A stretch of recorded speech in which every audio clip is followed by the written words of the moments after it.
Formal lang naghain ng depensa ang kampo ng mga Duterte para ipabasura sa International Criminal Court o ICC ang kaso at palayain na ang dating Pangulo. Nasa frontline ng balitang yan, si Marian Enriquez.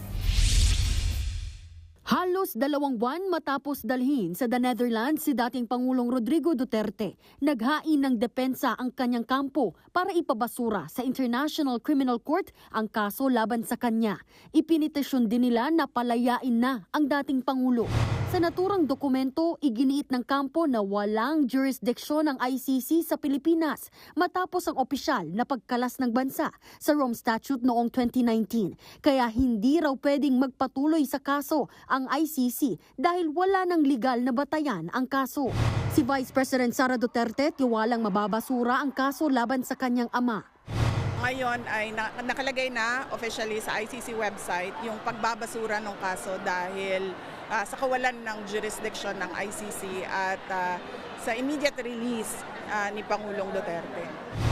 Ayon naman sa Malacanang, bahagi lang ng due process ang inihaing depensa ng Duterte camp kaya hindi raw sila makikialam. Kung ang depensa nila ay walang jurisdiction ng ICC, then that's part of due process. Let them be. At kung ano ang magiging tugon po dito ng ICC, nasa kamay na po yan ng ICC.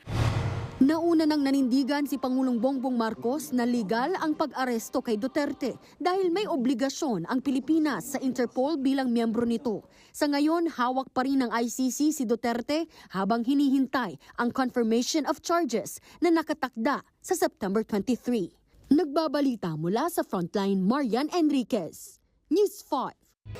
Mga kapatid, Cheryl Cosim po, huwag maging huli at maging una sa lahat sa balitaan. Para sa tuloy-tuloy na talakayang sa Frontline, mag-follow at mag-subscribe sa social media pages ng News 5.